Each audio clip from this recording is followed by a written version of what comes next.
Egunon, Andueza, Eneco. Ciertamente hay que responder porque es justo y necesario cuando recientemente ha tenido una entrevista en el diario Deia del grupo Noticias en el que el periodista le ha ido achuchando debido a las circunstancias del periodo actual referidas al gobierno de Pedro Sánchez Pérez Castejón y su relación a través de la sobrevenida bicefalia, en tanto en cuanto quitaron de la posibilidad de la reelección a doña Idoia Mendía, que es la cabeza visible de la participación del Partido Socialista de Euskadi en el gobierno del Lehendakari Íñigo Urkullu Rentería.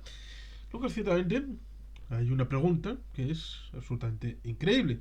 Sobre todo increíble en tanto en cuanto el pasado a veces vuelve. Bueno, digamos que es algo que ha sido carne de un meme, ese en el que Moses, la que está en su bar, saca al borrachín de Barney Gamble y cuando ya le ha tirado por fuera, él ya está de vuelta dentro bebiendo sus cosas y no es un té ni un café. Pero ciertamente eso sería el fin de la historia de Fukuyama, de Sir Francis Fukuyama, que es no, va a ser que no, realmente no, la historia siempre acaba por rimar o incluso repetirse y por eso es importante recordar algunas facetas en su verdadera dimensión del pasado, porque pareciera que había un momento en el que se contaban las cosas, la versión de los nacionalistas españoles era la versión verdadera, porque tenían los altavoces y los medios para publicarla. Y los demás teníamos un altavocito pequeñito, regional, según su punto de vista. Pero creo que el tiempo ha pasado y ahora creo que tenemos más posibilidades, por ejemplo, a través de este canal, de explicar un poco qué pasó entonces. Porque y vamos a ir por la pregunta y respuesta y luego vamos por partes. El entrevistador dice, sin embargo, la pata del gobierno vasco, del PNV, el enfado es evidente.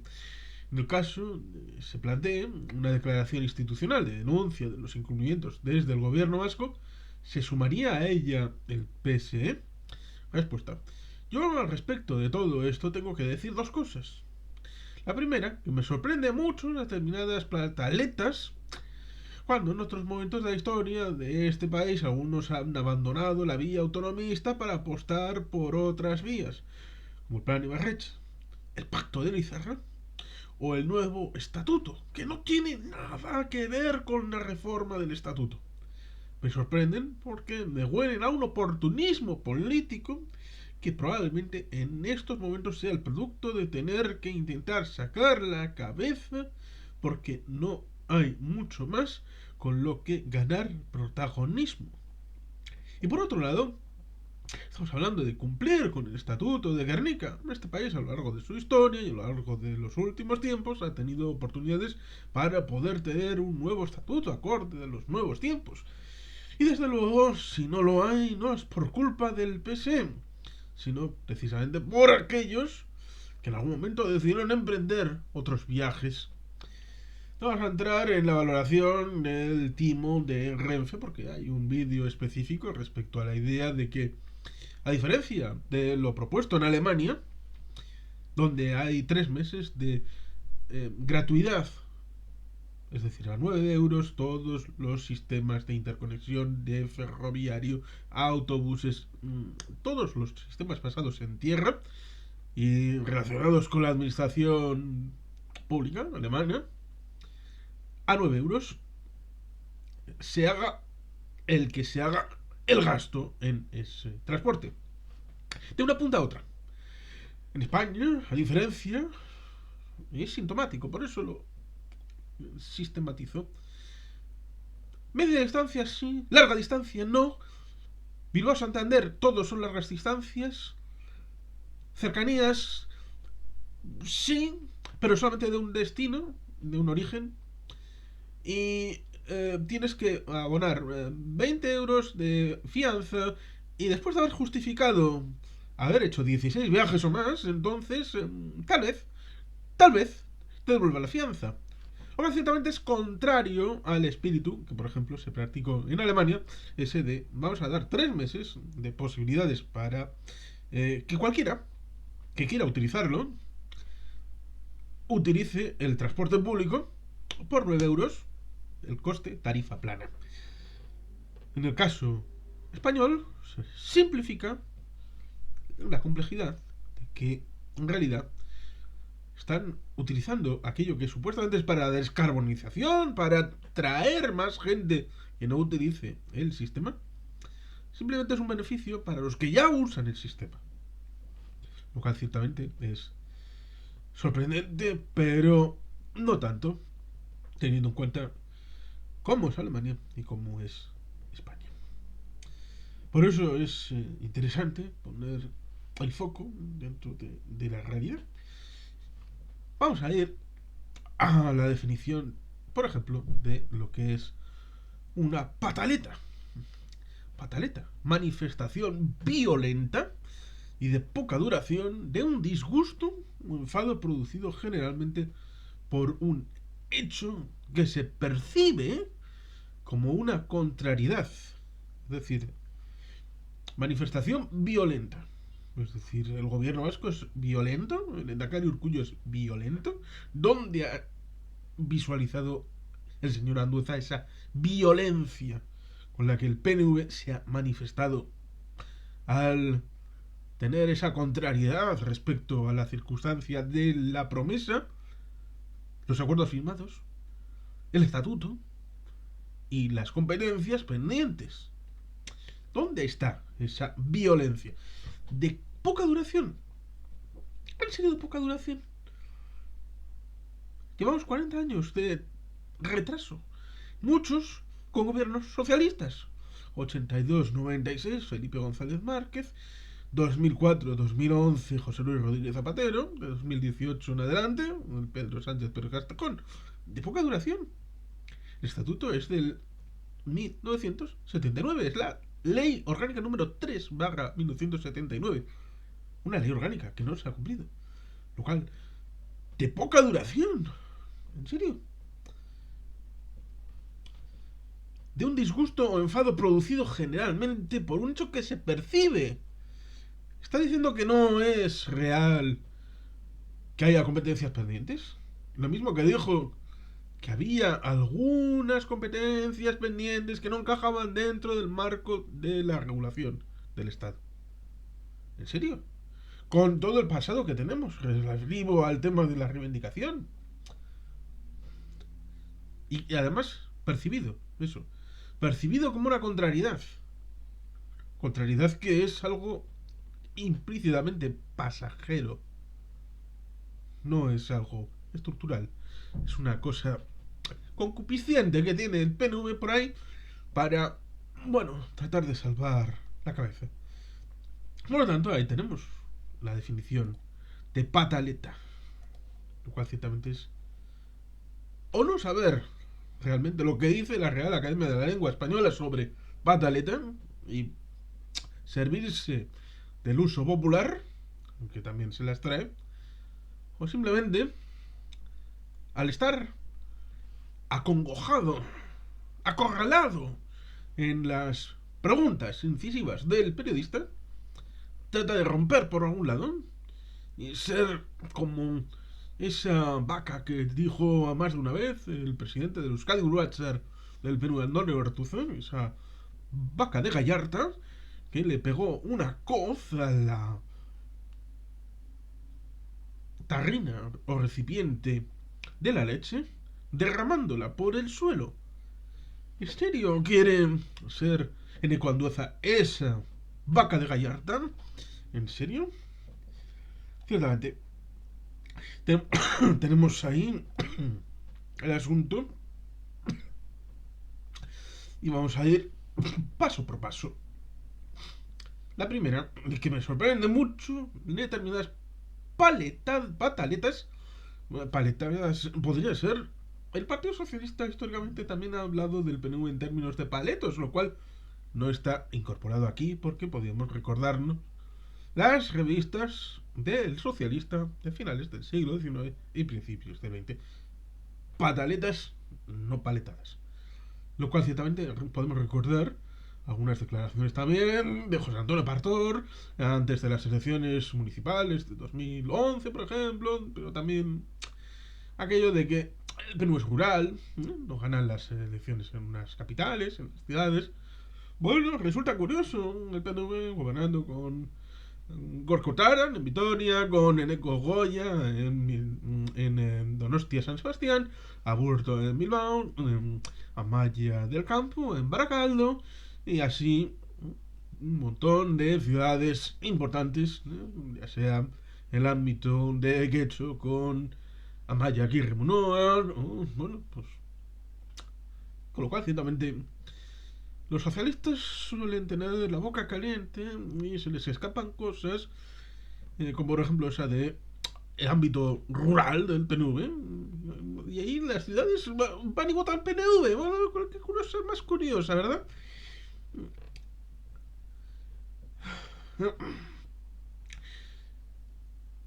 En otros momentos de la historia, algunos han abandonado la vía autonomista. Podemos hacer algo larguísimo. Larguísimo porque podríamos hablar de la referencia estatutaria y del autonomismo desde el propio inicio del nacionalismo vasco en 1895 en adelante. Desde el primer acuerdo a las elecciones generales de 1902, firmado por el propio Sabino Arana, un documento pragmático. O por qué no hablarlo de cuando el ámbito de Vizcaya, en 1917, se obtienen después de haber tenido en algunos momentos la alcaldía de Bilbao. Recordemos que ya en tiempos de Sabino había muchos concejales del PNV en el ayuntamiento de Bilbao, lo cual es curioso y paradójico porque el primer cargo institucional que tiene el PNV, con la referencia a esa de son rurales, hubo una competencia en 1898 para dos puestos de la Diputación de Vizcaya. Uno en el ámbito de Bilbao, con unos 4.500 votos. Sabino Arana obtuvo el cargo en esa votación. Y otra persona se postuló para el cargo en el ámbito de Urdaibai, una zona rural, y perdió el cargo esa persona que iba por Urdaibai y obtuvo el cargo esa persona que iba por Bilbao, como era el maestro Sabino Arana Goiri.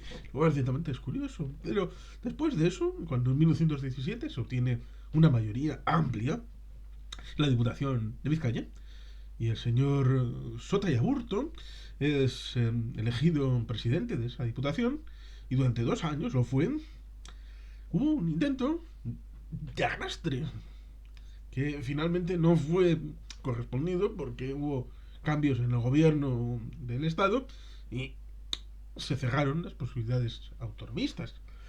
Pero fue un intento de arrastre para un estatuto de autonomía desde Vizcaya, desde el PNV, que no fue sino contestado, no ya por las diputaciones de Araba, Guipúzcoa y Navarra, sino en el año 18, cuando el PNV entra por primera vez como PNV en el Congreso de los Diputados, es decir, lleva 104 años ininterrumpidos, diría, pero interrumpidos ciertamente por las dictaduras, cosa que el Partido Socialista no vio interrumpida su participación en las estructuras del Estado, porque tanto UGT como el Partido Socialista tuvieron vinculaciones con algunos elementos de la dictadura de Primo de Rivera, ya sea Francisco Largo Caballero en su vertiente sindical, como en la vertiente de participación en el Consejo de Estado. Pero ahí tenemos esa circunstancia en la que en el año 1919, para impedir ese espectacular crecimiento que había tenido el PNV,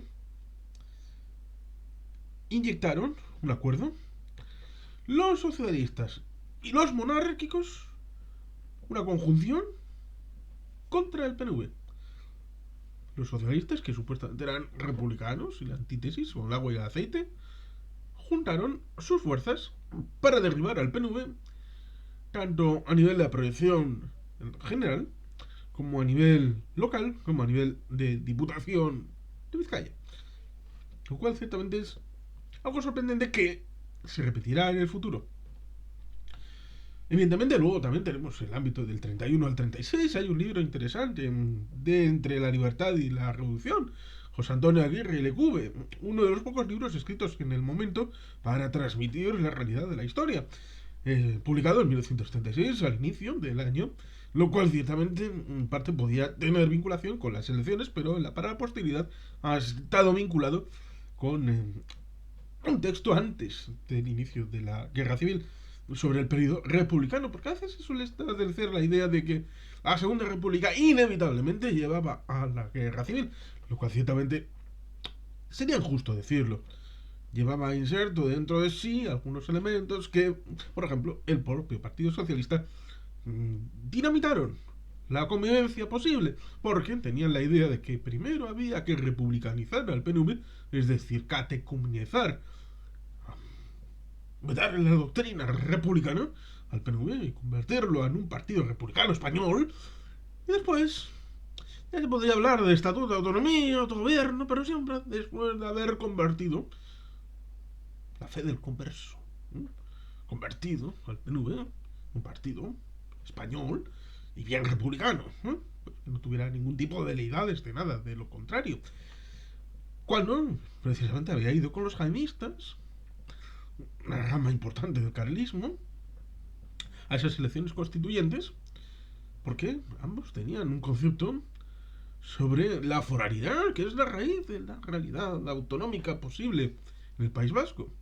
Cada pueblo tiene su vía de acceso, y la tradicional desde hacía prácticamente un milenio del señorío de Vizcaya era la foralidad, a través de normativas como el fuero viejo, el fuero nuevo, el Pacto de Concordia, 1630.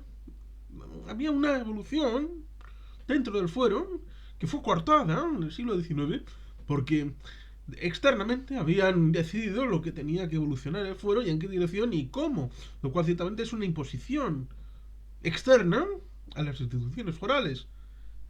Por muy bueno que fuera el contenido, no estaba siendo apoyado desde la institución foral y por lo tanto era una imposición intolerable. Llámese imperialismo, llámese fascismo, llámese como se quiera. Por eso se rompe el fuero en el siglo XIX. Por eso es importante tener memoria de la trayectoria de cada uno, y cuando se produce en 1931 ese acuerdo en Lizarra, en Estella, el Partido Socialista ve esa situación como algo contrarrepublicano. Y paradójicamente intenta una separación territorial de las encartaciones, aunque se pega un tortazo. Nadie en las zonas encartadas siguen al Partido Socialista en su propuesta de un estatuto de autonomía para las encartaciones, siendo olvidado para el pueblo en general en el tiempo posterior. Pero ahí estuvo. Además de intentar frenar el estatuto en los 5 años siguientes, intentó en unos primeros términos hacer un estatuto desde la Nestosa hasta Portugalete, lo cual ciertamente, como digo, fue un fracaso tremendo. Y en esos años el PNV luchó contra la intromisión del Estado, contra los diferentes gobiernos, ya fueran de izquierdas, de derechas, el pleito de los ayuntamientos, un ataque al concierto en 1934, el intento de asimilar la Revolución de Octubre con este pleito de los ayuntamientos, encarcelamientos, ilegalizaciones, cierres de bachoquis, el bachoqui de la Rínaga, que era una cárcel, es un poco irónico porque era el único que estaba abierto porque sus integrantes habían sido reconvertidos en presos en esta cárcel bilbaína, lo cual ciertamente es interesante. Pero solamente cuando hubo la necesidad última, postrera, ya en el año 1936, es cuando se aprueba definitivamente un dictamen que ya venía desde el año 33, 3 años antes. Igual por el interés. Por lo que el Partido Socialista resulta pintoresco porque en ese año 36 estaba dividido y partido en 3. Desde Largo Caballero, Prieto y Julián Besteiro, que era el presidente del Congreso. Eran 3 partidos socialistas en uno, un 3 en 1. Estaba partido internamente. el Partido Socialista para la Guerra Civil dentro de una división interna. Estos son relatos de la historia. Lo mismo que decir una verdad absoluta. El Partido Nacionalista Vasco, el gobierno vasco, fundamentalmente por este Partido Nacionalista Vasco, es la única entidad que sale al exilio que es capaz de mantener la unidad hasta 1977. Es la única entidad que es capaz de estar organizada, funcional y al servicio de su pueblo, a pesar de estar en el exilio, hasta 1977. Desde a finales de los años 40, se puede decir, sin el menor rubor, que las instituciones republicanas en el exilio son un fantasma, dejando de lado la crisis celbita entre Negrín y Prieto. La Generalitat de Cataluña no contaba, incluso en algún momento se llegó a disolver. Y el gobierno de Galicia, pues, era más una cuestión personal del señor Castelar, la zona de Buenos Aires, que algo que finalmente acabara por cuajar. Por eso, el Partido Nacionalista Vasco tiene figuras como Julia Guerra, que estaba a salvo en el País Vasco francés y va a Laredo después del fracaso del Pacto de Santoña, que nunca se ha ocultado. Incluso en este canal se ha explicado. Por eso, con este bagaje, cuando se habla de... En otros momentos de la historia de este país, algunos han abandonado la vía autonomista para apostar por otras vías. El PNV nunca ha abandonado la vía autonomista, porque la vía autonomista es la vía foral y la vía del autogobierno, la vía que a Julia Guerra nos dijo que teníamos que tomar.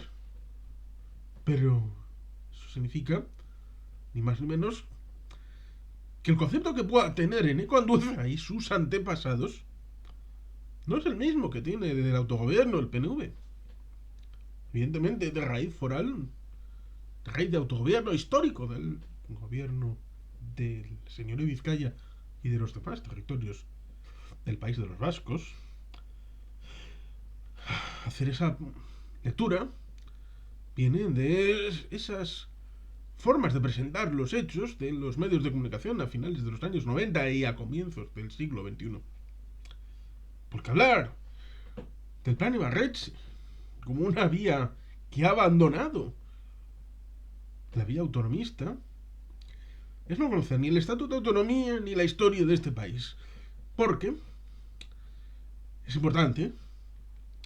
En el año 93 se presenta el informe Zubia en el Parlamento Vasco, que recibe un voto unánime de la Cámara, en donde se establece cuáles son las competencias pendientes y que no han sido transferidas desde el ámbito central. Hay que reconocer y recordar que las competencias pendientes lo son en los medios materiales, pero no en el fondo competencial, porque las competencias son ya transferidas por el hecho legal del Estatuto de Autonomía y de la Ley 3/79, Ley Orgánica. Con lo cual el concepto de la competencia está formalmente residenciado ya en el gobierno vasco en 1980.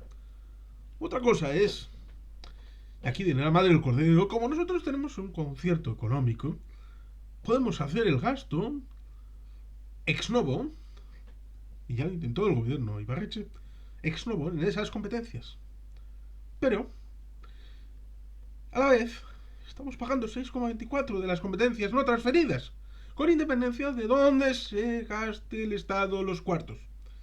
Con lo cual, ciertamente, sería un poco extraño que el gobierno vasco estuviera pagando dos veces por un mismo concepto.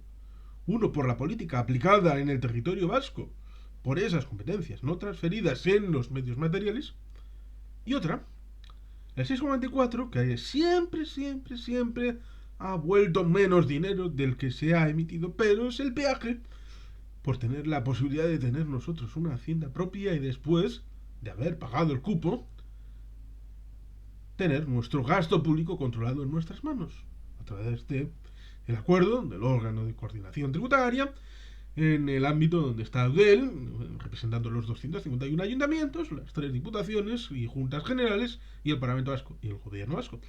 El peaje es ese. pagar por los servicios, las competencias no transferidas, con independencia de donde ejecute el Estado su competencia. Por lo tanto, estamos pagando servicios y competencias en Extremadura, en Almería, en Cuenca, o en Barcelona o en A Coruña, porque el Estado tiene esa posibilidad dentro del marco del sistema de concierto y de los sistemas de autonomía y de constitución. Por eso resulta interesante el hecho de que desde 1980 no han sido transferidos los elementos materiales, y por esta circunstancia que acabo de explicar, lo preferible es llegar a un acuerdo para tasar cuál es el valor de esa competencia, para detraerlo del cupo y que el gobierno vasco directamente se encargue en tierra vasca el ámbito competencial completo, asumiendo los bienes materiales, ya sean objetos, personas, edificios, plantilla, que han venido siendo la cara visible de esta competencia en el País Vasco. Por eso hay que hacer ciertamente algo de encaje de bolillos a la hora de la transferencia de algunas competencias en esta vertiente. La legal ya está hecha. La material es la que queda por hacer para tenerla completa.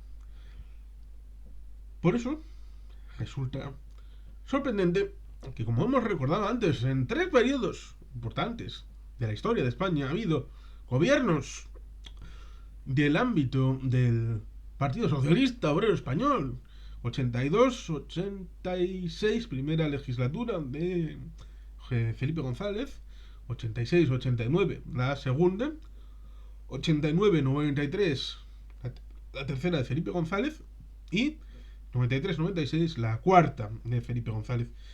Del año 2004 al 2008, la primera de José Luis Rodríguez Zapatero.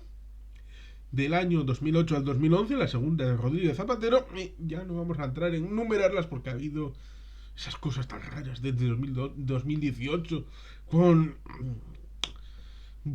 Ya se está volviendo una cosa un poquito italiana, la política en España. Con lo cual, digamos, simplemente que el gobierno de Pedro Sánchez Pérez Castejón empezó a mediados del 2018 con la situación de agravante de que desde mayo del 2009 había un gestor de sede vacante. Yo no voy a bajar de ese burro, como cuando el obispo se va en una determinada institución de la Iglesia Católica. Cuando el obispo se va, hay sede vacante, hay un administrador de sede vacante, administrador apostólico de sede vacante. Pues para mí eso fue Patxi López entrando en Julianea en primeros de mayo de 2009, pero digamos que con ese administrador apostólico de sede vacante llamado Francisco Javier López Álvarez, hijo de Lalo, Patxi López, tenía a su papi en Moncloa, y hasta finales de diciembre del 2011 lo tuvo a su papi en Moncloa. Podían haber aprovechado ese momento para dar el carpetazo completo al sistema. Haber dicho, el Partido Socialista, estando en Ajuria, estando en Moncloa, ha sido el que ha cerrado el asunto de las competencias pendientes. Y como digo, en el año 93 está el informe Zubia, hecho por el Parlamento Vasco. Después, en el año 95, después de las elecciones del año 1994, donde se pegaron la gran hostia los del Partido Socialista de Euskadi, que tenían con la política esa del postnacionalismo, porque iban a sumar Euskadi Esquerra y el Partido Socialista, y sacaron menos que la confluencia que habían tenido en las elecciones de 1990 ambos partidos. Pues el nuevo gobierno, curiosamente, formado por el Partido Socialista de Euskadi, el PNV y Eusko Alkartasuna, tuvo un lehendakari que en su última legislatura era José Antonio Herranz Zagarro, y un vicelehendakari que habían pactado en su caravana de Urdaibai, que iba a serlo porque no podía ser que hubiera una situación respecto a la interinidad, porque también se decía que podía ser el último mandato de Saúl de Arzayus, y por una mantener una suerte de... no cambiar las dos cabezas, ya sea el gobierno vasco y del EBB, en el mismo momento. Por lo tanto, pues Ardanza aceptó un nuevo mandato, pero teniendo un vicelehendakari que tuviera la perspectiva de poder convertirse en el siguiente candidato al lehendakari del Partido Nacionalista Vasco. Y este fue Juan José Ibarretxe Marcuarto, que como vicelehendakari asumió el reto de actualizar, eso que había pasado poco tiempo, pero actualizar las bases del informe Zubia en el ámbito del Parlamento Vasco. Con lo cual hubo una comisión parlamentaria que investigó el estado del autogobierno para acabar por tener, después de una serie de escuchas, sería en inglés hearings, que se hace en el Senado de los Estados Unidos. Bueno, pues después de esas escuchas a expertos, hubo una actualización del ámbito de las fichas de las competencias pendientes. Y ahí es donde entra el asunto.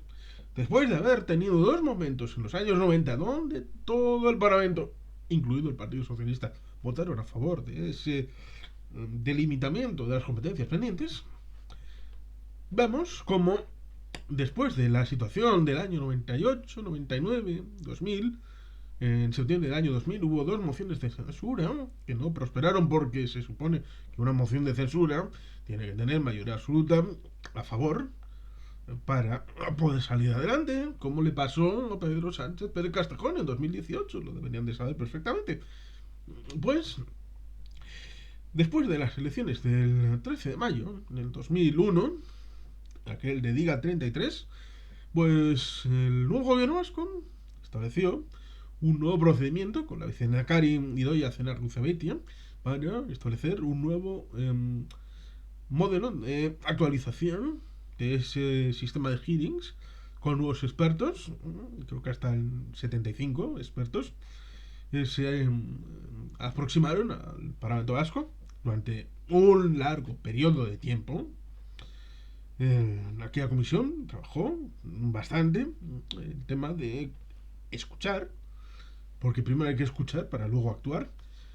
Se escuchó a un montón de expertos que participaron en volcar el conocimiento de lo que había sido el autogobierno hasta ese momento.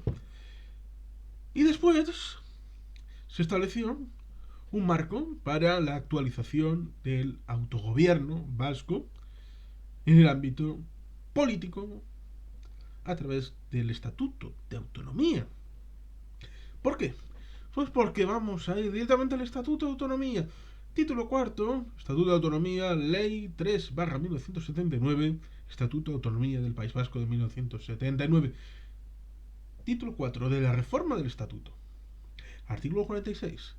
Número 1. La reforma del Estatuto se ajustará al siguiente procedimiento. A. La iniciativa corresponderá al Parlamento Vasco a propuesta de una quinta parte de sus componentes al Gobierno Vasco o a las Cortes Generales del Estado Español. B. La propuesta habrá de ser aprobada por el Parlamento Vasco por mayoría absoluta. C. Requerirá, en todo caso, la aprobación de las Cortes Generales del Estado mediante ley orgánica. D. Finalmente, precisará la aprobación de los electores mediante referéndum. 2. El Gobierno Vasco podrá ser facultado por delegación expresa del Estado para convocar los referéndum a que se refiere el presente artículo. Pues, ¿qué pasó? Pues evidentemente no se estableció la iniciativa correspondiente al Parlamento Vasco, porque simplemente el Parlamento Vasco hizo una comisión de autogobierno para tener ese background intelectual lo más actualizado posible, pero eso no se tradujo en una propuesta que surgiera del propio Parlamento Vasco, podía haberlo hecho, a propuesta de una quinta parte de sus componentes. ¿Cuánto es una quinta parte de los componentes del Parlamento Vasco? Pues 75 entre 100, pues serían 15 parlamentarios. 15. Lo cual pues ameritaba la posibilidad evidente que, por ejemplo, el propio gobierno vasco, teniendo 33 de la coalición resultante de Partido Nacionalista Vasco, Euskal Alkartasuna, más los 3 de los verdes Ezker Batua Berdeak, que eran la izquierda unida del País Vasco, pues digamos que tenían de sobra para haber incluso iniciado dos procedimientos, porque 15, pues frente a los 36, pues era. Otra cosa hubiera sido que el Partido Socialista hubiera tenido una propuesta propia de actualización y seguramente se le habría aportado, como se le dijo en algún momento, si necesitas dos parlamentarios para iniciar el trámite de una reforma del estatuto, se te van a prestar. No, ese no va a ser un escollo que, pues, había esa iniciativa, la iniciativa del Parlamento Vasco, la iniciativa del Gobierno Vasco, está en el artículo 46.1a de este título cuarto de la reforma del estatuto. Ahí está. Y esa fue la que se adoptó. El gobierno vasco en 2002 asumió la posibilidad de trabajar un texto y al final el mandato se empezó a hacer real, porque en el año 2003, en septiembre, después del elemento de la política general, del debate de política general, el debate de Estado-Nación en el Parlamento Vasco, se llevó al Consejo de Gobierno la iniciativa, el texto articulado de cómo esa reflexión de la Comisión de Autogobierno del Parlamento Vasco, trabajada por el Gobierno, en una forma de trasladar esas reflexiones a una actualización del estatuto, trabajaron esa alternativa que podía haber sido presentada por el Parlamento Vasco, por el grupo del PNV, de Euzko Abertzaleak, pero se prefirió hacerlo desde el gobierno y empezó el trámite parlamentario. Vuelvo a decir, empezó el trámite parlamentario ordinario para la reforma del estatuto, el llamado Plan Ibarretxe. Luego también está eso de que las Cortes Generales pueden iniciar una reforma del estatuto, cosa que han preferido ir por la vía de la LOAPA, una reforma encubierta con el tratamiento del Tribunal Constitucional, con las leyes de bases en el ámbito del Congreso de los Diputados, pero eso ciertamente sería otra historia, porque no es una reforma a través de las Cortes Generales del Estado. Por ejemplo, el gobierno español no puede hacer nada a través del Consejo de Ministros. Está eliminada. Y un poco extemporánea también es esto, pero es parte de la ley. Con lo cual, la ley debe de asumirse tal y como está escrita.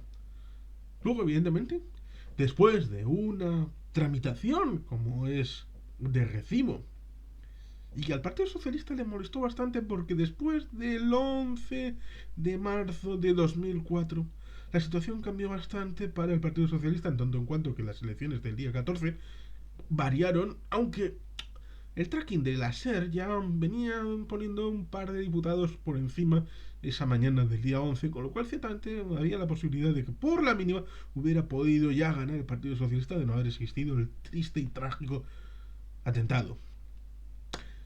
Pero quizá amplió esa ventaja, le dio un extra en el dolor y la culpabilidad a través del ámbito de Al Qaeda como responsable del atentado.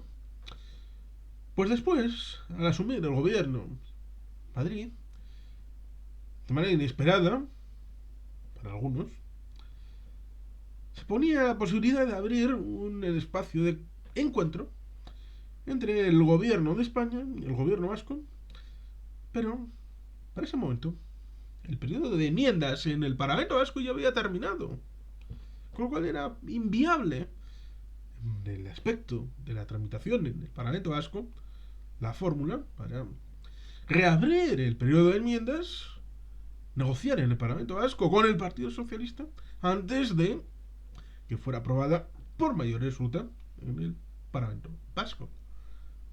Evidentemente les supo a carne quemada, pero los procedimientos son los que son. Ya lo dijo Juan María Tucha, que entonces era el presidente del Parlamento Vasco.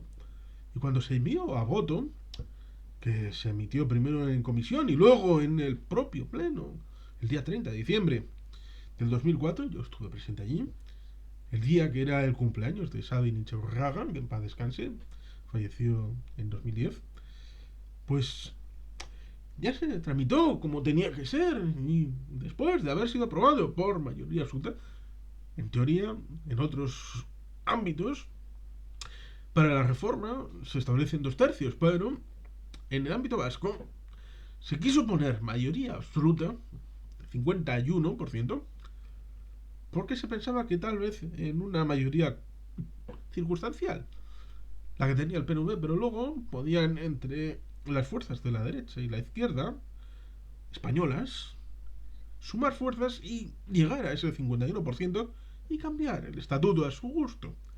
Luego ciertamente es lo contrario justo de lo que pasó en Cataluña, donde en el 77-79 las izquierdas catalanas de raigambre española tenía la mayoría para el Congreso de los Diputados, incluso en el ámbito municipal.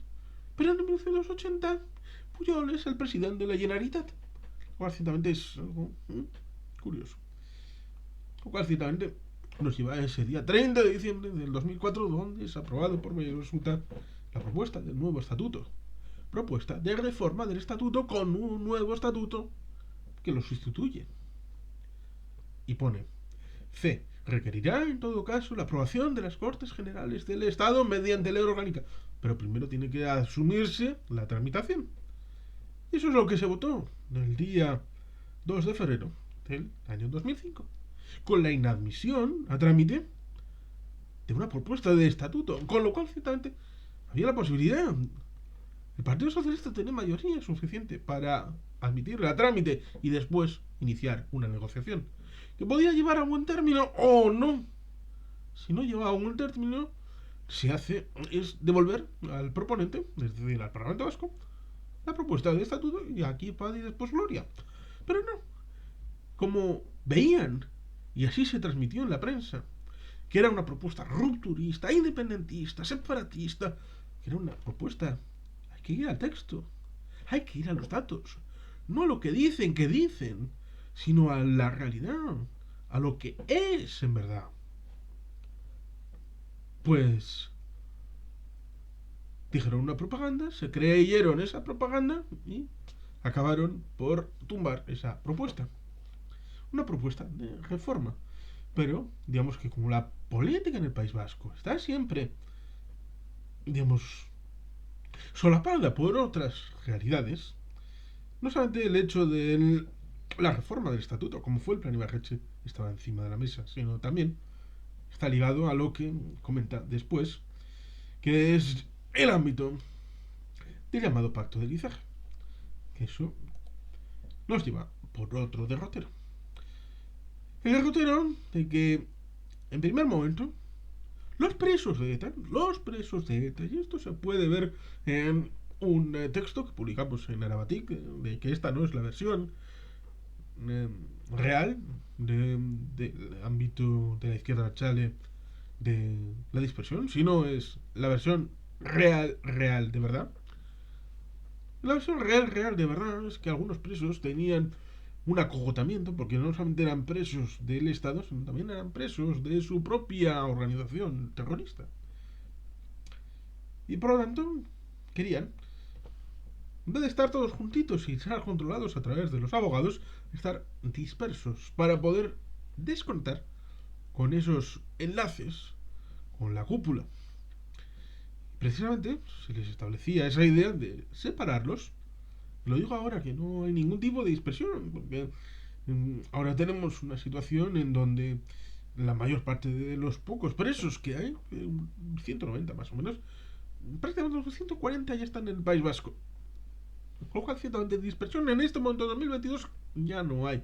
Desde un máximo de presos que hubo cerca de 800 en el 2009, ha ido descendiendo paulatinamente desde el 2009. Con lo cual, ciertamente, por mucho que se diga que Arnaldo ha estado negociando con Pedro Sánchez, esto simple y llanamente ha ido en la evolución de la legislación penitencial española. Por lo tanto, ahí tenemos esa situación en donde en aquel momento se estableció un tema de la dispersión, pero precisamente por esas cosas, eh, la idea era sacarlos de su entorno y darles una zanahoria para luego ir reconvirtiéndolos y que pasan un poquito como el acuerdo aquel con Rosón y Mario Nevilla para la secularización de esta gente y que pudiera reincorporarse a la sociedad civil después de haber purgado sus culpas. Pero digamos que el señor Corcuera, por parte del socialista, empezó a ver con ojos de chiribitas la posibilidad de quitar la zanahoria y que fuera un palo, cosa que también lo vio el señor Mújica Herzog, que entonces era ministro de Justicia. Y precisamente ahí empezó un asunto que luego fue contagiado en el año 92, 93 por el Partido Popular de José María Aznar, con la idea de partidizar la política penitenciaria y usarla en los debates electorales. Lo que ciertamente es horrible porque era un elemento que estaba fuera del debate partidista. Pero luego, en el año 94-95, también hubo un supuesto acuerdo para que las pensiones no fueran debate partidista. Se hizo el Pacto de Toledo, pero luego han aparecido en el siglo XXI como debate partidista, con lo cual ciertamente algunas cosas se dicen, se firman, pero no se cumplen. Lo cual ciertamente es horrible.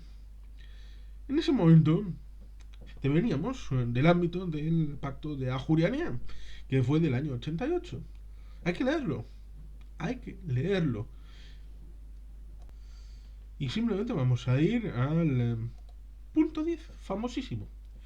Si se producen las condiciones adecuadas para un final dialogado de la violencia, fundamentadas en una clara voluntad de poner fin a la misma y en actitudes inequívocas que puedan conducir a esta convicción, apoyamos procesos de diálogo entre los poderes competentes del Estado y quienes decidan abandonar la violencia, respetando en todo momento el principio democrático irrenunciable. Las cuestiones políticas deben resolverse únicamente a través de los representantes legítimos de la voluntad popular. Por lo tanto, ahí tenemos este texto firmado por Alianza Popular, por Julen Guimón, CDS, Marco Tabar, Kepa Olestia por Euskadiko Ezkerra, Xabier Arzallus por JPNV, José María Venegas, que luego acabaría siendo secretario de organización del Partido Socialista de Euskadi, y Ignacio Oliveri por Euskal Alkartasuna y José Antonio Ardanza Carro como lehendakari el 12 de enero de 1988. Lo que pasa es que luego, con el pasar de los tiempos y con esta partidización que hizo el Partido Popular por el tema de la política penitenciaria, empezó a ser única y exclusivamente un acuerdo que se reunía después de un triste asesinato, la condena y todos a su casa. Lo cual ciertamente es terrible, porque un acuerdo que era en pos de la paz acabó siendo un acuerdo para la condena de los atentados. Y acompañaba al dolor, sí, con una declaración conjunta de los demócratas, sí. Pero, en teoría, había surgido para algo más. La vocación fundacional era otra distinta. Por eso en los años 90 empezó el desgaste del acuerdo de Ajurianea, hasta el punto de que en el final del mandato de José Antonio Ardanza como lehendakari tuvo la idea de vamos a darle un chute de energía a esto, vamos a actualizarlo y dejarlo como parte del legado. El señor Zubizarreta estaba en la presidencia del gobierno vasco, tuvo esa idea y digamos que la adoptó el lehendakari y empezó a sentarse las bases de un nuevo ayornamiento en el acuerdo de Ajurianea a la hora de establecer un nuevo acuerdo que actualizara el anterior, se pusiera a punto las circunstancias que habían salido un poco mal en la década de funcionamiento del acuerdo y que pudiera poner en marcha una relación normalizada de los llamados demócratas en la lucha contra el terror y contra los apoyadores del terror. Esos que habían hecho contramanifestaciones cuando lo del lazo azul, la reclamación para la liberación de los secuestrados, esos que gritaban ETA mátalos. Pues habiendo aprendido todo eso, se hizo el intento de un nuevo acuerdo que se llamó el Plan Ardanza. Lo que pasa es que para ese 1998 habían cambiado las circunstancias un tanto. El Partido Popular era quien gobernaba en Madrid. El Partido Socialista había perdido el gobierno de España. Por tanto, estaba en escasa disposición de que sus argumentos pudieran tener eco en los medios de comunicación, salvo quizá Prisa, El País, La SER. En ese momento todavía no había dado el salto a 4, que tardaría una década más o menos, por lo menos 8 años, hasta el ámbito del gobierno de José Luis Rodríguez Zapatero y la creación en 2006 de La Sexta. En ese momento, en buena medida, las cadenas todavía estaban muy vinculadas al Partido Popular como partido en el gobierno en España. Por lo tanto, tenían no solo debilidad interna, el propio Partido Socialista, que había perdido a los dos máximos dirigentes durante tantos años, desde Suresnes en 1974, habían dimitido en 1997 de la responsabilidad de ser candidatos otra vez el señor Alfonso Guerra y el señor Felipe González. Con lo cual teníamos esa situación interina en donde, por un lado, había logrado la Secretaría General el señor Almunia, originario de Bilbao, y en ese 1998 había habido unas primarias para elegir el candidato de las siguientes elecciones generales. El señor Borrell resultó ganador de esa contienda. Un poco para dar un palito a la jerarquía de poder interna del Partido Socialista en el pompis del señor Almunia. Como luego pasará con el señor Paco Frutos en el año 2000, cuando Bestringe, sí, el multitarea de Bestringe, le recomendó de cómo había sido elegido candidato Frutos a las elecciones generales, tomara la Secretaría General de Izquierda Unida. También se le dijo, probablemente por el propio Bestringe, estos 2 años antes, al señor Borrell, de que no solamente fuera el candidato, sino también tomara las riendas del aparato de poder enferrado. Cosa que no hizo. Y al año siguiente, en el año 1999, fue desplazado, derribado de la candidatura, siendo en el año 2000 el candidato el señor Almunia. Pero tenemos esa situación de debilidad del Partido Socialista que amerita el asunto de que, como el PP era duro en esa segunda mitad de la legislatura en Madrid, ya se había un poco distanciado del PNV y había tenido una lectura un poco rara de la situación en el post asesinato cruel, vil, de Miguel Ángel Blanco en 1997, con esa movilización masiva de la gente, pero olvidando que ya en 1983, un asunto que está comentado en este canal, 1978 también está comentado en este canal, había habido manifestaciones contra el terrorismo en Bilbao, multitudinarias, o la misma de 1981, por el cruel asesinato, también cruel, de José María Ryan, el ingeniero de Lemoiz, lo cual ciertamente es una memoria floja, en donde hasta los años 90 los gobiernos españoles a las víctimas no le hacían ni puñetero caso. Era el gobierno vasco. Luego hemos tenido que pedir perdón nosotros por las víctimas cuando las instituciones vascas les hacían más caso. Hombre, tampoco era algo extraordinario. Y quizá habría habido para la posibilidad de hacer algo más. Siempre hay la posibilidad de hacer algo más, tener más empatía, tener más posibilidades de acompañamiento, algo de ayuda, también en lo pecuniario. Pero decir que el gobierno vasco, que no era responsable de los asesinatos, había dejado abandonadas a las víctimas, cuando el Estado les hacía un funeral con nocturnidad y alevosía y después cogían el cadáver y lo trasladaban desde la puerta trasera de las iglesias a sus lugares de origen, y era responsabilidad del Estado hacer estas cosas. No, las cosas claras, ¿no? Pues con ese espíritu de Hermo que se dijo, cogieron un chute de energía como que la mayoría social que había ganado en España había una situación de este triste concejal, el señor Miguel Ángel Blanco, asesinado triste y cruelmente. Había cogido empaque, ¿no?, esa idea de que los constitucionalistas eran ya mayoría en el País Vasco y que cualquier cosa que hicieran para contentar al nacionalismo vasco era algo que estaba de sobra, estaba de más. Por tanto, ciertamente, el Partido Popular dijo no a ninguna cosa que actualizara el acuerdo de Ajurianía. Y que era, poco menos, que traición y separatismo el plan Ardanza. Ardanza, José Antonio Ardanza, como un separatista traidor a la causa española.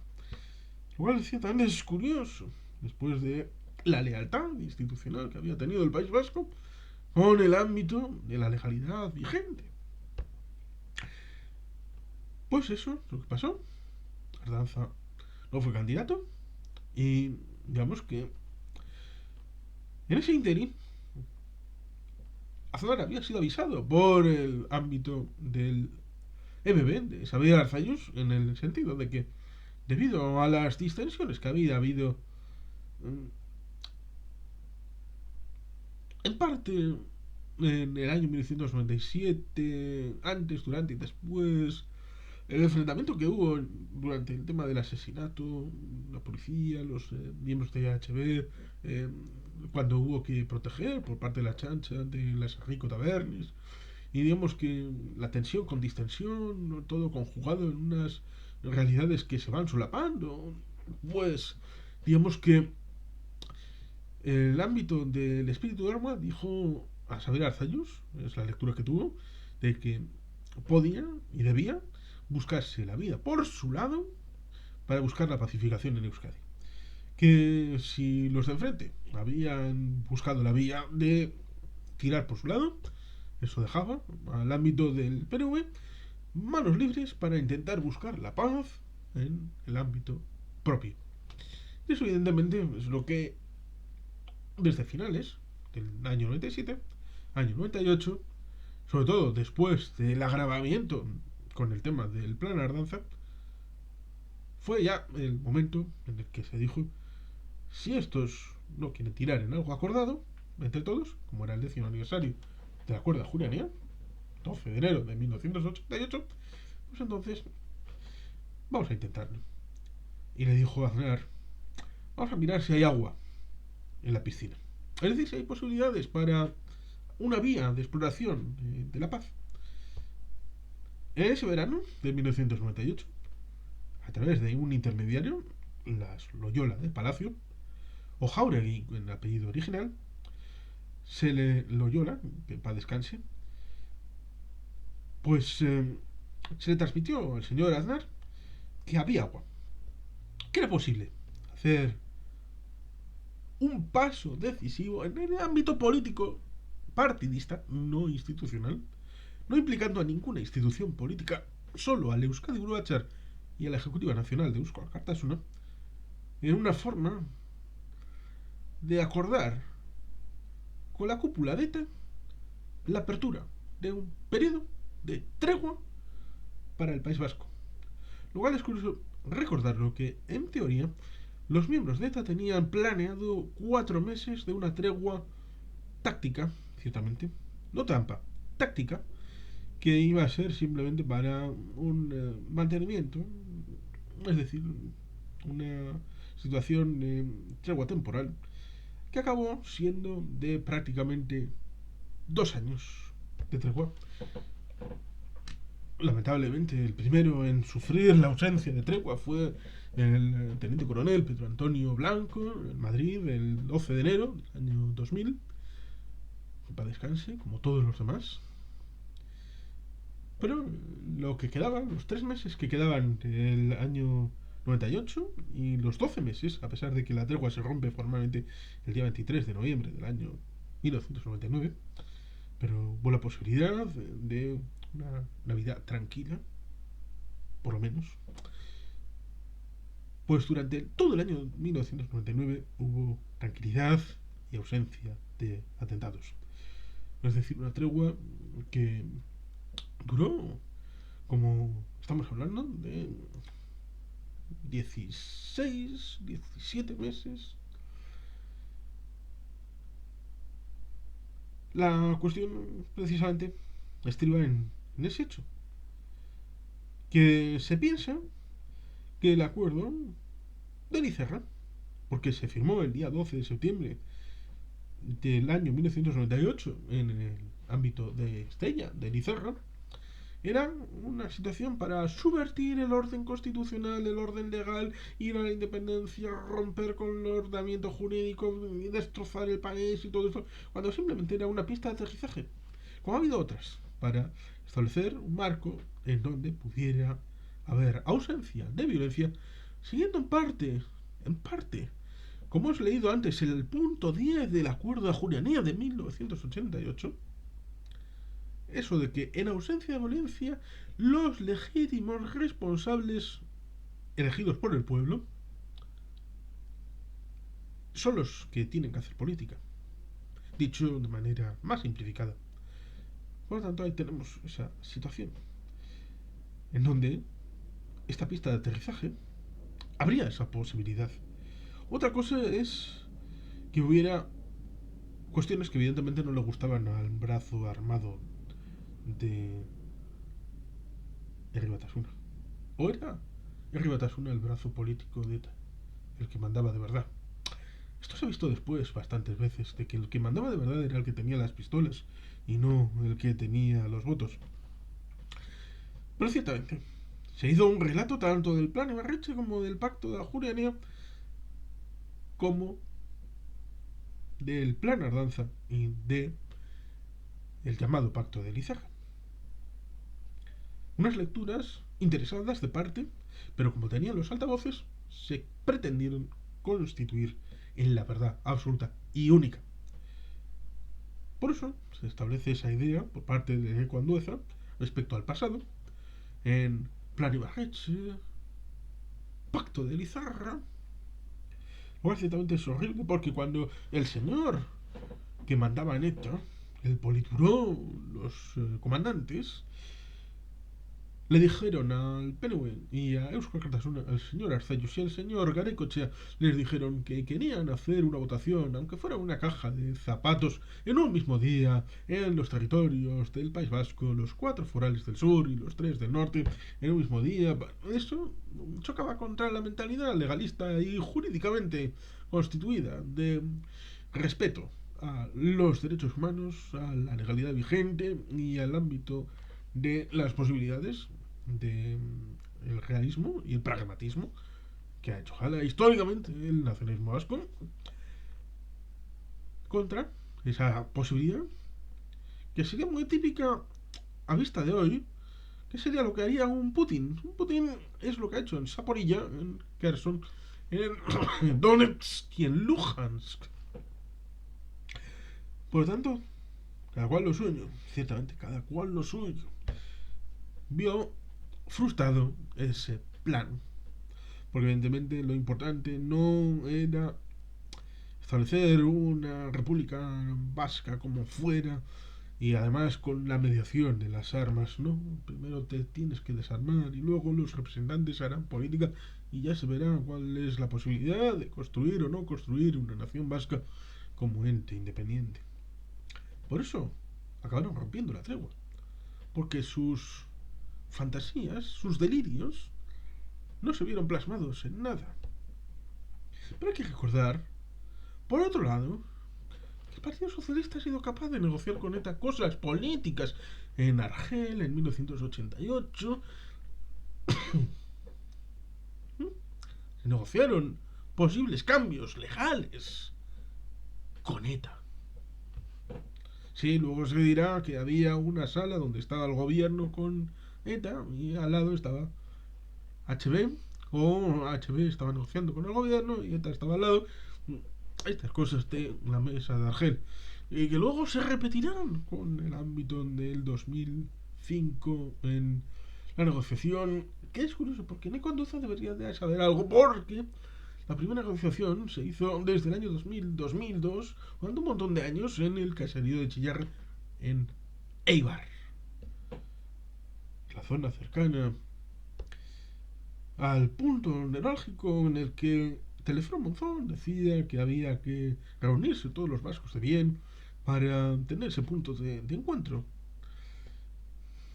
Pero bueno, eso sería otra cosa porque Teleforo Monzón con Indalecio Prieto en los años 40 tuvieron esa salida monárquica posible con Juan IV como rey de las Españas. Pero claro, luego Teleforo Monzón acabó donde acabó y bueno, pues las personas, la volubilidad, la evolución pintoresca de una relación con el personal. Pero ciertamente, esas evoluciones en donde Chusito, alias Jesús Eguiguren, tuvo esa idea de decirle a Arnaldo Otegi de que los dos eran víctimas porque a los dos les mataban, que a los dos les mataban y los torturaban y les... Ya, como si un Ignacio Uría, como si el muchacho Isaías Carrasco, asesinado en plenas elecciones generales del 2008. Bueno, pues también, por qué no decirlo, el marido, ex marido, porque fue asesinado, de Maisha Valiasa, que estaba en Chile, pero alguien se chivó y cuando volvió a las artes fue pillado. Ahí está la película Maisabel para exponer, cuando le cuentan a la hija, a María, digamos que es el momento más emocional de esa película documental. Pero, digamos, eso son víctimas y victimarios tratando de confraternizar porque ambos son de izquierdas y marxistas, leninistas, por lo menos en origen. Y ahí está la circunstancia que con la victoria inesperada de José Luis Rodríguez Zapatero, esa misma noche le explicaron que había un líder del Partido Socialista de Euskadi hablando con Arnaldo Otegi en una situación en la que el partido de Arnaldo Otegi había sido ilegalizado por dos vías, por doble vía, como es la vía de Garzón, la vía judicial, y por la ley de partidos del año 2002, cosa que es curiosa para posteridad y luego del proceso. CIU votó a favor de la ley de partidos. Ojo cuidado, ojo cuidado con las cosas, con las cosas de la memoria. Pues con ese partido ilegalizado, por dos vías, la política y la judicial, había una vía abierta a través de Chusito. Y en el año 2005, en primer término, tuvieron unas negociaciones entre ellos, entre el mundo de ETA y el Partido Socialista, a través del ámbito de ser el gobierno de España. Y cuando fracasaron y no podían tirar adelante, es cuando le llaman al PNV para las conversaciones de Loyola. Ese es el momento, cuando han fracasado e invitan a alguien para que intente en el último momento, que era el partido troncal en la sociedad vasca. Pero ¿se acuerdan de los tonos? Cuando Santa Bárbara empieza a temblar y a tronar. Pero en esas negociaciones, antes, durante y después de la participación del Partido Nacionalista Vasco, el gobierno de España y el Partido Socialista estuvieron dispuestos a negociar cambios políticos con la banda terrorista de ETA. En serio, Ahí está el libro de Fernando Jauregui, de Zapaterato, del proceso de paz. Un libro muy interesante, porque no solamente recupera el hecho de que José Luis Rodríguez Zapatero y también Felipe González, que es la época de Argel, 1988, pues también ha habido negociaciones en el ámbito político de las derechas, ya sea el ámbito de Aznar o antes con Leopoldo Calvo Sotelo y con Adolfo Suárez, en cual ciertamente el trasfondo no se ha contado al pueblo español tal y como es, sino una versión edulcorada, en donde ciertamente, cuando se habla de cambios jurídico-políticos en el País Vasco, como decía el Lehendakari Ibarretxe, y tenía toda la razón, ¿cómo es posible que haya políticos españoles que estén dispuestos a cambiar el modelo jurídico-político con una banda terrorista y después no sean capaces de sentarse a hablar con el gobierno legítimamente constituido del País Vasco? o con el partido principal político, electoralmente hablando, del País Vasco.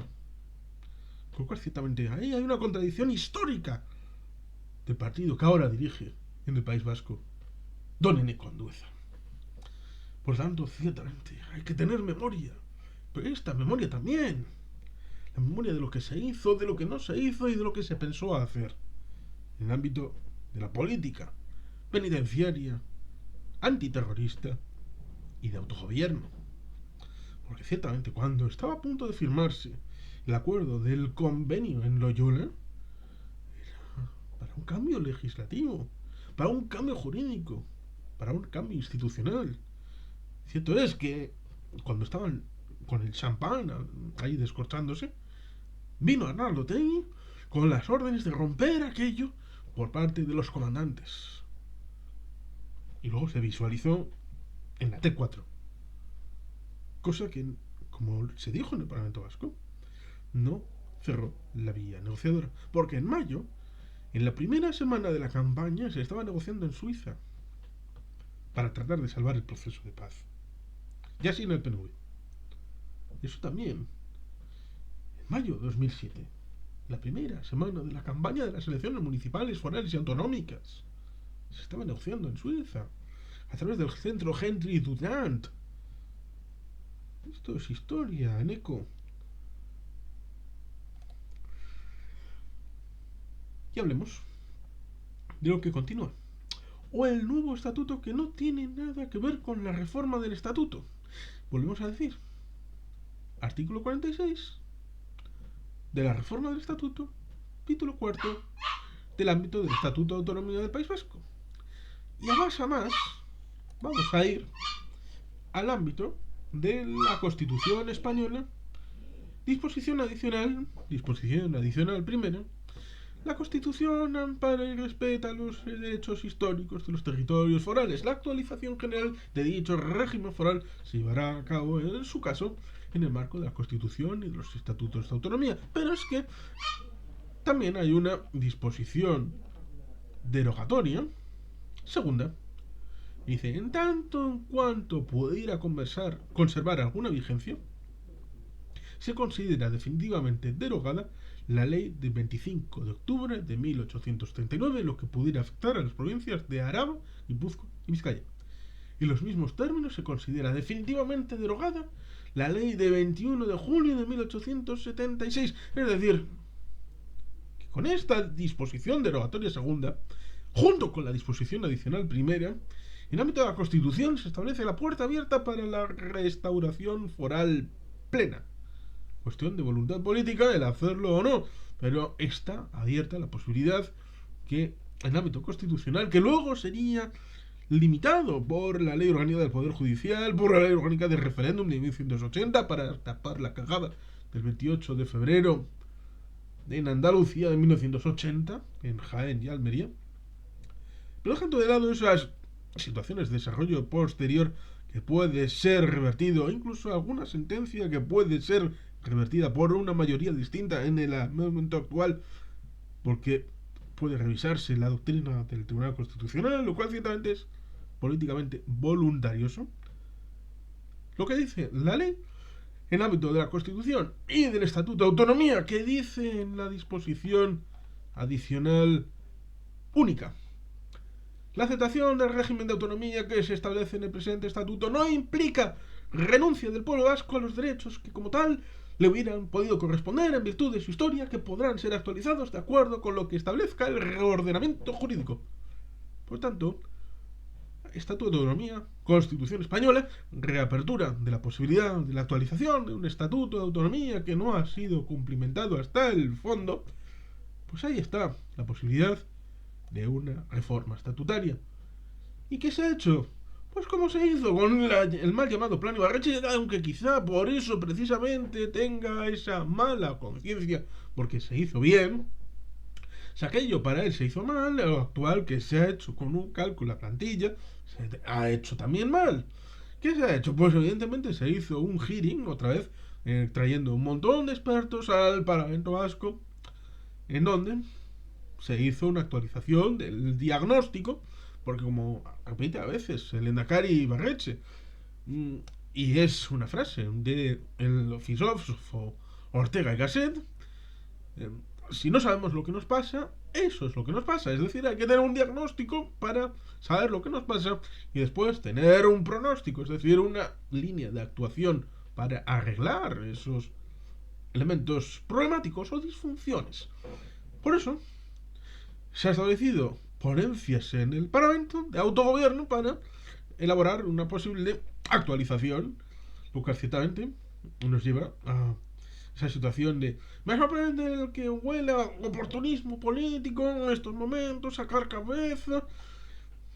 A ver, tenemos un acuerdo firmado de gobierno en el Parlamento Vasco entre el Partido Socialista de Euskadi y Eusko Alderdi Jeltzalea, Partido Nacionalista Vasco, que se sustenta y sustancia en la existencia de un gobierno bipartito en Ajuria Enea y en Lakua.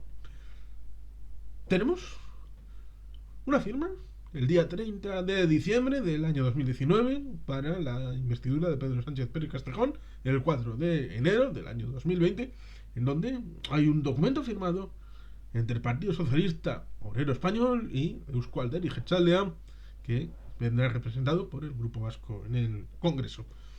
Tenemos documentos firmados, tenemos un estatuto incumplido.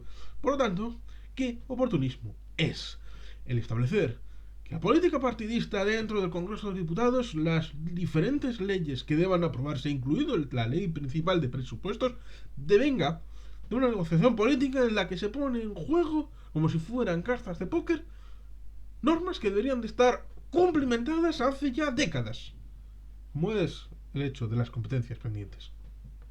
¿Qué oportunismo político es ese?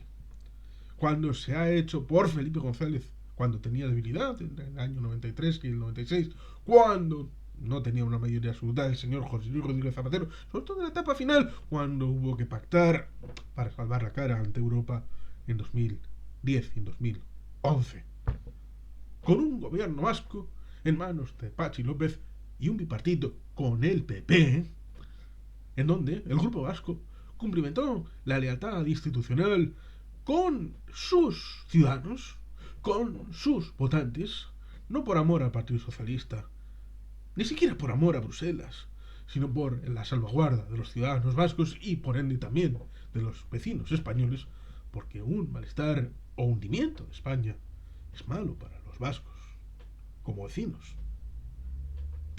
Por lo tanto, ahora, donde también hay momentos de dificultad, donde el Grupo Vasco es más leal que Podemos, que está dentro del gobierno, con Podemos, que está dentro del gobierno, es más leal en las votaciones de los lunes, de los martes, los miércoles, de todas las semanas.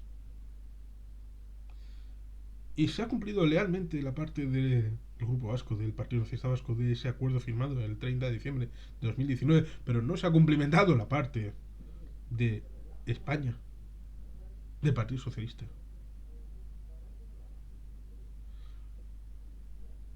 Cuando en el punto número 1 pone que debe haber un aviso previo a todas las circunstancias que luego son sorprendidas por el Grupo Vasco en las circunstancias del día a día del Congreso de Diputados. Eso es lealtad, Eneco. Eso es lealtad. Me sorprende, huele a oportunismo político. Claro, oportunismo político. Estar en 2022 con cosas que tenían que ya estar hechas en el año 82, hace 40 años, cuando entró Felipe González al gobierno. Por no hablar de que evidentemente tenía que haberlo hecho antes Leopoldo Calvo Sotelo o Adolfo Suárez. Pero digamos que como no eran del PSOE, vamos a quitarles del medio. Estamos hablando de cumplir el Estatuto de Autonomía de Gernika, dice la frase de Eneco Andueza. Y ahora lo seguido dice, este país a lo largo de su historia y de los últimos tiempos ha tenido oportunidades de tener un nuevo estatuto. Es que son dos cosas distintas. No están unidas. Haya o no haya un nuevo estatuto, hay que cumplir el vigente, porque es justo y necesario y está en la ley.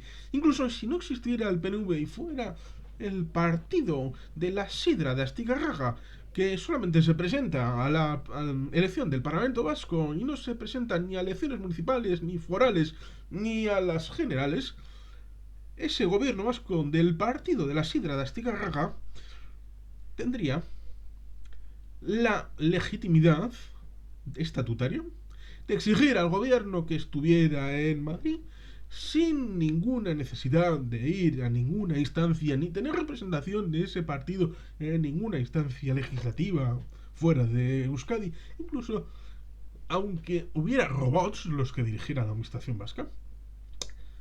Tendría la legitimidad el pueblo vasco de exigir el cumplimiento de ese estatuto íntegramente sin ninguna contrapartida.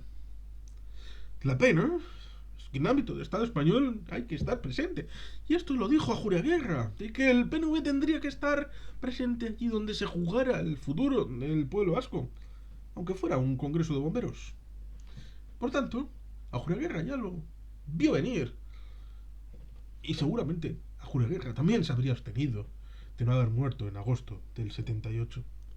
Por mucho que se diga.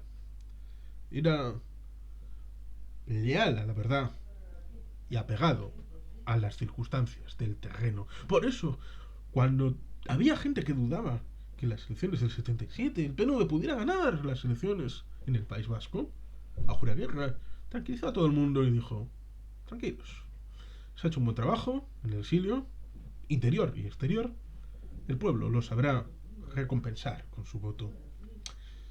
Por eso, por un lado, hay que cumplir con el Estatuto de Gernika y sin la exigencia del PNV, el Partido Socialista no parece en la voluntad de cumplir con la ley, ni en el País Vasco, ni en Madrid.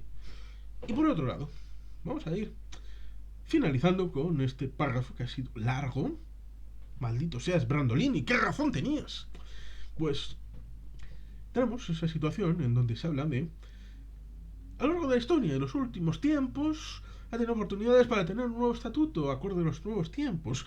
Podemos hablar de las reformas de los estatutos de autonomía, por ejemplo, una exitosa, como es la del 98-99 en Cantabria, Rafael de la Sierra, que en paz descanse, un gran amigo, hizo posible esa reforma para la actualización del Estatuto de Autonomía de Cantabria, lo cual es curioso porque incorporaba, aún hasta ese año, la posibilidad de entregarse a la Comunidad de León y Castilla, cosa que en una disposición, en la disposición transitoria quinta, no sé si ahora es la séptima, porque hubo reforma del Estatuto de León y Castilla, pues decía que era la posibilidad de acoger nuevas provincias enteras al ámbito de León y Castilla. Y había hasta 1998-99 la posibilidad de salir el Estatuto de Cantabria, salir la provincia de Cantabria para incorporarse a otra entidad. Luego, ciertamente era horrible porque era una posibilidad abierta, una herida abierta por una comunidad que había decidido caminar sola, porque única y exclusivamente había sido Castilla entre el año 1833, Javier de Burgos mediante, hasta 1981. Antes no lo había sido jamás, never in the life, lo cual ciertamente es terrible porque en ámbito de León y Castilla, cuando surge para Comunidad Autónoma en 1983, tiene 3 recursos de inconstitucionalidad encima de la mesa que deben de resolverse y se resolvieron en periodo express, como es el de Segovia, que intentó ser comunidad uniprovincial, la región leonesa, que ahí estuvo Martín Villa para meterle las gomas, y el condado de Treviño. 3 elementos de carga de profundidad y que el Partido Socialista quiere cosas que taparse, porque cuando recientemente el alcalde de León ha vuelto a resucitar públicamente en el ámbito institucional la reivindicación de la región leonesa, la 18 comunidad autónoma, socialistas y populares de otras partes del Estado les han acusado de ser como los catalanes, separatistas y romper España. Lo único que quieren es no estar dentro de la comunidad de León y Castilla, donde han sido marginados. Y se vincula el separatismo con este regionalismo, que lo único que quiere es tener una región propia como la habían tenido históricamente en todos los mapas de la distribución territorial de las Españas. Y podemos hablar del Estatuto de Valencia de 2006, del Valenciano de 2000, bueno, del siguiente, ha intentado incorporar, bueno, el de 2006 incorporaba la cláusula CAMS de cualquier cosa que otros estatutos consigan, para mí. Y luego una cosa que viene incluso en el periodo actual, porque no se ha hecho bien y ha habido luchas dentro para incorporar el derecho civil foral en el ámbito de la Comunidad Valenciana. Luego, ciertamente ha tenido muchos choques y no ha podido ser incorporado, pero ahí está la fuerza del debate que deriva de Almansa, ¿sí? de Almansa, de la derrota en Almansa, de la ley de aquella de Felipe V, de los decretos Nueva Planta, de toda esta normativa legal para eliminar el fuero dentro del marco de la corona de Aragón, ya sea para la propia Aragón, para el Principat de Cataluña, para Baleares o para el ámbito de Valencia. Pero ciertamente, podemos hablar del 2006, el Estatuto de Andalucía y del Estatuto de Cataluña, en donde muchos artículos que fueron llevados al Constitucional por Federico Trillo Figueroa, por el Partido Popular, con aquellas 4 millones de firmas que fueron acumuladas contra Cataluña, esos artículos estaban plasmados calcadamente, de manera íntegra, en el Estatuto de Andalucía, que fue votado favorablemente por el Partido Popular. Lo cual ciertamente es horrible y terrible esta situación, donde, según el código postal, hay una reacción u otra. Es en ese periodo en el que ha tenido oportunidades para tener un nuevo estatuto acorde con los nuevos tiempos. ¿En serio? ¿Eneco Andueza? Dice, si no lo hay, no es por culpa del PSE. ¿Ah, no? ¿No se ha cumplido el estatuto anterior? Cuando se ha querido hacer un nuevo estatuto, ellos han tenido la idea de que son el fiel de la balanza y que si no están dentro del acuerdo, entonces no es posible el acuerdo, y que lo único que da marchamo de autenticidad de una reforma del estatuto es que el Partido Socialista de Euskadi esté dentro, y si no está dentro, entonces no hay reforma. El hecho de que en el Parlamento Autonómico de turno haya que negociar si hay unas fuerzas que no son franquicias como un McDonald's, un Burger King, un Telepizza o un Pizza Hut, tienen que negociar con el Partido Socialista de ese lugar y luego ir a Madrid y negociar con el Partido Socialista de allí, una doble negociación con el mismo, lo cual es satánico, como diría Cristina Cifuentes respecto al sistema de financiación del régimen común. No a esto. Si se negocia con el Partido Socialista, que sea una sola vez. No puede ser que el Partido Socialista tenga doble llave, doble negociación, para limar y poner los márgenes en la negociación en el Parlamento Vasco, y después haya que negociar en Madrid con el Partido Socialista a nivel Ferraz, que simplemente es para volver a delimitar el proceso, volver a limitar el marco, volver a constreñir el proyecto de estatuto.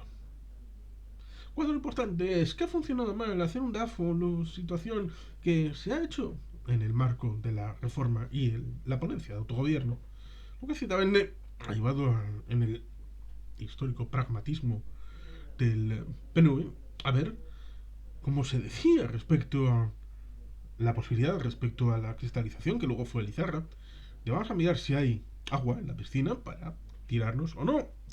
Y de momento no hay agua en el hecho autonómico, de autogobierno, de profundización, por el Partido Socialista Obrero Español.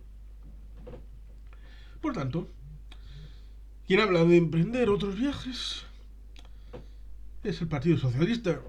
Siempre viaja a ninguna parte, pero le gusta el viaje, hasta el punto de que el mantenimiento de los puestos de trabajo ligados a la permanencia en determinados gobiernos ha sido puntal fundamental de algunos acuerdos que funciona muy bien en tanto en cuanto hay gente del Partido Socialista implicados en ello.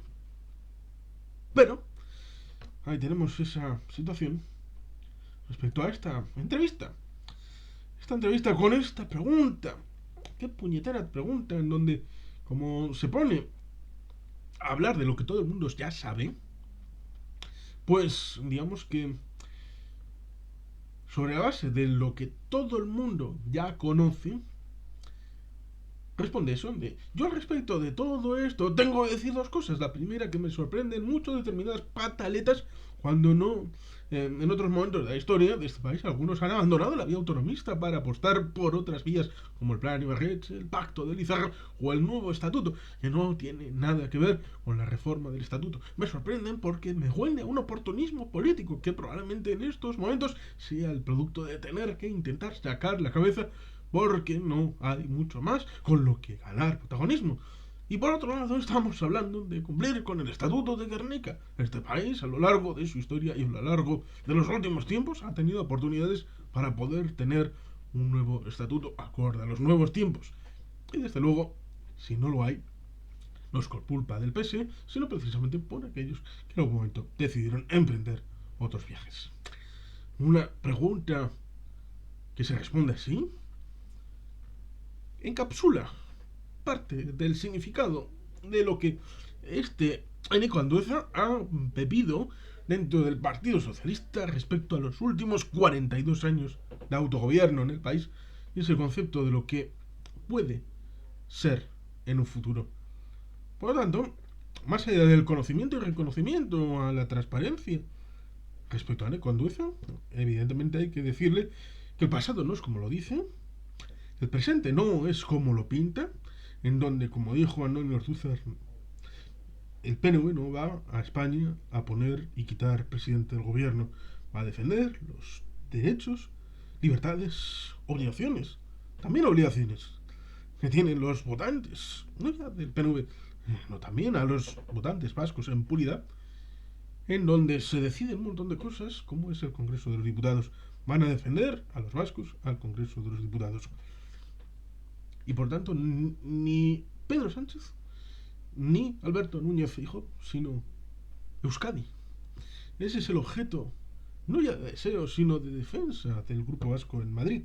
Lo ha hecho siempre, y por eso hay respeto de fondo a la conducta y trayectoria del Partido Nacionalista Vasco y del Grupo Vasco en el Congreso. Y también en el Senado, a pesar de que se suele olvidar normalmente el Senado. Y el futuro, querido Neko, futuro no está escrito, no se puede escribir. Y depende de la relación bilateral que haya en el Estado y en Euskadi, si vaya a ir por ámbitos del autogobierno, de la autodeterminación, de la foralidad. Yo creo que es una nación foral, como dijo el Lehendakari Urkullu. Y la foralidad es amplia, está constitucionalizada. Es posible la restauración foral plena.